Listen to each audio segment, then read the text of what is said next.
ये है ना, और क्या है। हम किसी की सफेद चमड़ी पर फिसल जाते हैं, किसी के हुस्न पे फिसल जाते हैं, किसी के जमाल पे फिसल जाते हैं। आखिरी बात जो कहने चला हूं उसको दिल में रखना, और जब भी किसी का हुस्न तुम्हें अपने से मुतासिर करने की कोशिश करे तो इस हिकायत को याद कर लेना। इस बात को मर्द औरत सभी याद कर लें, फौरन उसका तसव्वुर आ जाए। कुछ नहीं रखा है किसी में, किसी में कुछ नहीं रखा है। मरने के बाद मिट्टी से बदबू आएगी, सड़ेंगे, गलेंगे, कीड़े पड़ेंगे। ये हाल है लोगों का। अमल ही अच्छा नहीं है, पेट फटेगा, बदबू निकलेगी। अस्ल हुस्न एक ही हुस्न है, वो हुस्न लाजवाल है आमिना के लाल का, जिसे कुरान वद्दुहा कभी कहता है, कभी वल्लैल कहता है। वही हुस्न है, और उसी हुस्न, वही हुस्न हर ऐब से पाक है। वो कमाल हुस्न हुजूर है कि गुमान नक्स जहां नहीं, यही फूल खार से दूर है, यही शम्मा है कि धुआं नहीं। बात जो आखिरी कहने चला था वो ये है, दूर से बहुत अच्छा दिखता है इंसान, लेकिन अंदर गंदगी के सिवा कुछ नहीं है। जब भी कोई हुस्न अपने को बेचैन करे, फौरन सोचो यार अंदर तो बदबू है ना, मुंह में बदबू है, नाक में बदबू है, आंख में बदबू है, कान में बदबू है, सारा तो बदबू का पुलंदा इंसान, क्योंकि अल्लाह ने सड़ी हुई मिट्टी से बनाया इंसान को। हजरत बाबा फरीदुद्दीन गंज शकर रहमतुल्लाह तआला, हमारे सिलसिले चिश्तिया के बहुत बड़े बुजुर्ग हैं, बाबा फरीद मसूद गंज शकर, या फरीद हक फरीद जिनके नाम के नारे लगते हैं, और बहुत अजीम शख्सियत है, बड़ी अजीम हस्ती है, जिनको मेरे गरीब नवाज ने शहबाज का है, शाहबाज का है। अल्लाह अकबर, वो शान है हजरत बाबा फरीदुद्दीन गंज शकर रहमतुल्लाह अलैह की। बाबा फरीद रहमतुल्लाह अलैह के घर में एक बहुत खूबसूरत कनीज थी, जिसको आप लोग खूबसूरत मानते हैं। हम लोग तो खूबसूरत उसको मानते हैं जिसके दिल में इश्क मुस्तफा हो।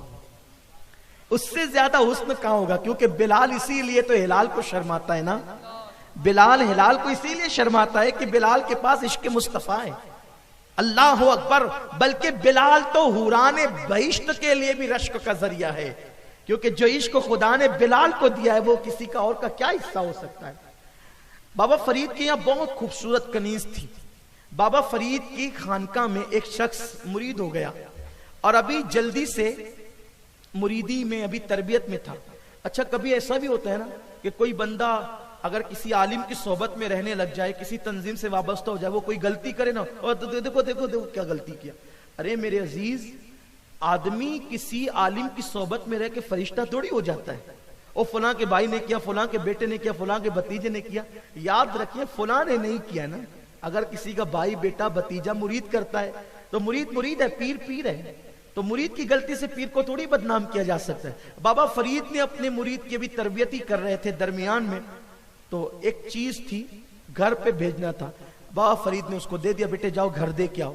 ये घर देने गया, रिसीव करने के लिए जो है वो वही खूबसूरत कनीज आई, और वही कनीज आकर के जैसे ही सामान लेती है तो आंखें चार होती है। वो मुरीद नया नया था, अभी तरबियत मुकम्मल नहीं हुई थी, यानी बाबा फरीद का भी मुकम्मल रंग नहीं चढ़ा था उस पे।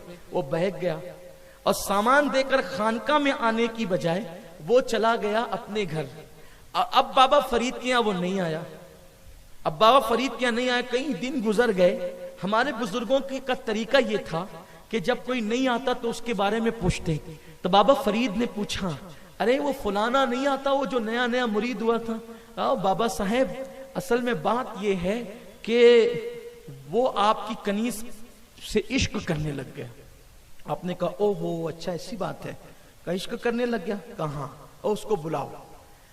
अब उसको बुलाया, कहा बेटे क्या बात है? देखो अल्लाह वाले कैसी इस्लाह करते हैं, किसी की पगड़ी वो नहीं उछालते, अल्लाह वाले किसी की आबरू से नहीं खेलते। अगर किसी में गलती देखते हैं ईमान वाले की तो किस तरह इस्लाह करते हैं। बाबा फरीदुद्दीन गंज शकर रहमतुल्लाह अलैह ने कहा बेटे क्या बात है? उसने सही से कह दिया, बाबा साहब वो आपकी कनीज बहुत खूबसूरत है, दिल में उतर गई। फरमा बेटे कोई बात नहीं, मैं बुलवाता हूं उसको। कहा यही है? हाँ हाँ यही है, यही है।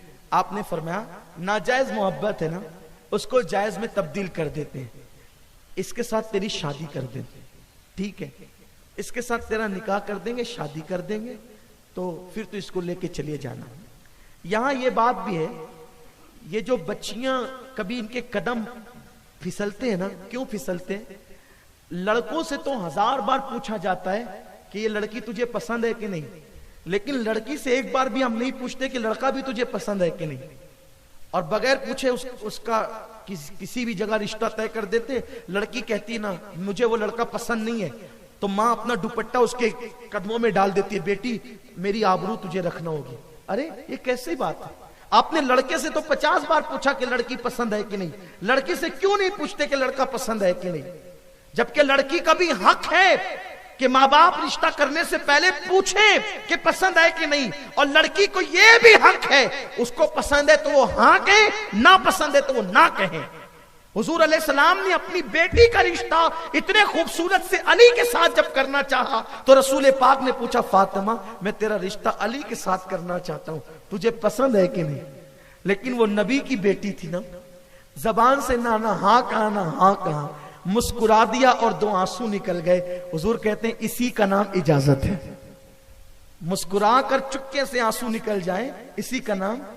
फिर फुकहा ने उससे जो है वो सनद हासिल करते हुए लिखा भी है, रहनुमाई हासिल करते हुए लिखा भी है कि जब रिश्ता के मुतालिक पूछा जाए, अगर बगैर आवाज के बच्ची रो दे, उसकी खामोश आंसू निकल आए, तो उसको भी इजाजत पे महमूल किया जाता है। क्योंकि लड़कियां बड़ी बाहया होती है ना, बहुत बाहया होती है, लेकिन जहां हया का मरकज हो, बल्कि हया जा करके जहां इज्जत पाती हो, वो सैयदा फातिमा की जात है ना। आपने मुंह से कुछ नहीं कहा, मुस्कुरा दिया और आंसू निकल गए। हुजूर जब अपनी बेटी से पूछ रहे हैं तो हम अपनी बेटियों से क्यों नहीं पूछते? क्यों बाप कहता है कि तुझे खानदान की आबरू रखनी पड़ेगी, हमने बचपन में जबान दे दी थी, हमारी जबान तुझे निभानी पड़ेगी। मैं कहता हूं क्यों निभानी पड़ेगी? जिंदगी उसको गुजारना है, तेरी जबान क्यों निभानी पड़ेगी? तू बाप है, बेशक बाप है, तेरा एहतराम है, लेकिन इस तरह बेटी पे जुल्म मत कर कि बेटी जान नहीं चाहती फिर भी तुम वहां रिश्ता कर देते हो। फिर क्या होता है, महीने 2 महीने साल 6 महीने जिंदगी गुजरती है और फिर बाद में सारे मसाइल शुरू हो जाते हैं। तो हम मसाइल तो खुद ही खड़े करते हैं। बहरहाल वक्त भी हो रहा है, तो अर्ज ये कर रहा था कि बाबा फरीद ने कहा कि यही कनीज है। उसने कहा जी बाबा साहब यही कनीज है। फिर हजरत ने फरमाया, बेटे हम इसके साथ तेरा निकाह कर देंगे, लेकिन एक शर्त हमारी भी है, आज नहीं करेंगे बेटा, 1 हफ्ते के बाद करेंगे। ठीक है, बहुत खूबसूरत है ना ये, 1 हफ्ते बाद करेंगे। इधर उसको कहा जा तो शादी की तैयारी कर, उधर बाबा फरीद रहमतुल्लाह अलैह ने बहुत खतरनाक किस्म का जुलाब उस लड़की को खिलाया। और जब उसको खिलाया बाबा फरीद के सवाने में, तो उसको दस्त होने लगे, पाखाने होने लगे। और जब उसको दस्त होने लगे ना, जब उसको मोशन शुरू हुए जब उसको, तो बाबा फरीद ने कोरी हंडी उसको दी, कहा बेटी पाखाना तूने इसमें करना है। अब वो पाखाने पे पाखाना करती रही करती रही करती रही। आप जानते हैं सुबह से शाम तक अगर 10 मरतबा इंसान पाखाना करे तो अच्छा वाला आदमी मुर्दा दिखने लगता है, उसको सलाइन चढ़ानी पड़ती है, क्या क्या मसाइल होते हैं उसके साथ, पैर जवाब दे जाते हैं, चलने की ताकत नहीं रखती। जो हफ्ते भर पाखाना करे, जिसको लूज मोशन हो हफ्ते भर तक, उसका क्या हाल होगा। और वो भी हंडी में कर रही है। अब हफ्ते भर में वो हो गई बिल्कुल मुर्दा सी। जब निकाह की तैयारी करके ये साहब आए तो बाबा फरीद ने फरमाया, बेटे निकाह के लिए आओ। जी बाबा साहब अब जब वो हिज्र सहा नहीं जाता, अब जुदाई सही नहीं जाती, निकाह कर दे ताकि वस्ल की लज्जत मिल जाए। बाबा फरीद ने फरमाया, बुला उस कनीज को। तो 2 लोग उसको पकड़ के लाए, कहा इसी से तेरा निकाह करना है। कहा बाबा साहब मेरे साथ मजाक न करें, अल्लाह के बरगजीदा बंदे आप, मजाक आपकी शान नहीं बाबा साहब, ये वो नहीं है जिससे मैं मोहब्बत करता था।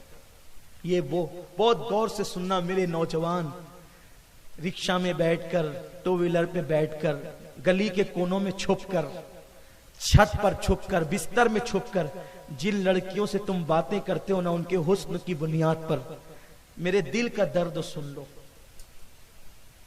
हकीकत हाल सुन लो। जिस हुस्न पर तुम फरेबता हो, पैसे खर्च कर रहे हो, तालीम को दाव पे लगा रहे हो, दौलत को दाव पे लगा रहे हो, इज्जत को दाव पे लगा रहे हो, और मेरी कौम की बेटियों जो तुम बिस्तरों में छुप करके जिन लड़कों के हुस्न और खूबसूरती की बुनियाद पर उनसे बातें कर रही हो ना, जरा तुम भी सुन लो गौर से, जिसको तुमने हुस्न समझा वो हकीकत में क्या है। उस नौजवान ने कहा, बाबा साहब ये वो लड़की नहीं है जिसको मैं चाहता था। बाबा फरीद ने फरमाया, बेटा अल्लाह की इज्जत की कसम ये वही लड़की है।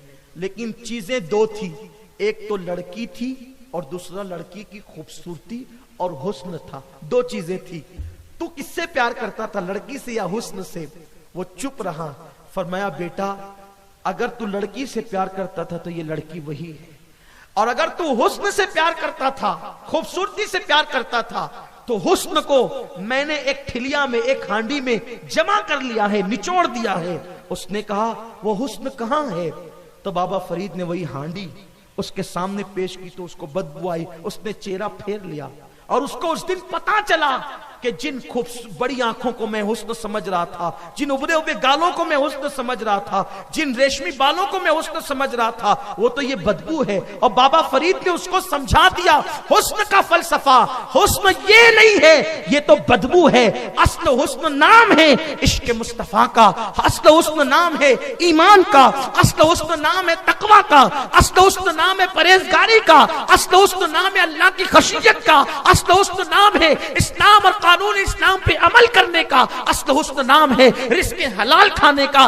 बल्कि मुख्तसर असल हुस्न नाम है अल्लाह उसके रसूल के हो जाने का, असल हुस्न इसका नाम है। और जिसको तुम हुस्न समझकर जिसके पीछे पागलों की तरह दौड़ रहे हो, वो हुस्न नहीं है। और जो हुस्न नहीं है, देखो सबसे झगड़ा मोल लेकर, इतने मसाइल करके, अगर किसी खूबसूरत लड़की या लड़के से शादी हो भी गई और शादी के बाद उसके मुंह पे चेचक के दाग निकल आए, या वो बीमार हो गई, कोई मर्ज का शिकार हो गई, या लड़का किसी मर्ज का शिकार हो गया, तो फिर किस हुस्न को ढूंढने जाओगे? इसलिए याद रखो, इस हुस्न की तरफ जाकर के अपनी दुनिया और आखिरत को तबाह और बर्बाद मत करो। आज अल्लाह की बारगाह में सच्ची तौबा करो। अल्लाह हम सब की लाज रखे, कौम की बेटियों की इज्जत और आबरू को तहफ्फुज अता फरमाए।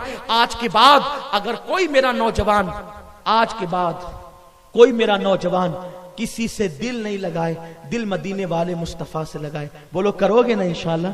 क्योंकि जैसे मेरे सरकार हैं, जोर से कहें, जैसे मेरे सरकार है ऐसा नहीं कोई, हुजूर जैसा कोई नहीं है। इसीलिए उनसे इश्क करें, उनसे प्यार करें, उनसे मोहब्बत करें। दुनिया भी संवर जाएगी, आखिरत भी संवर जाएगी।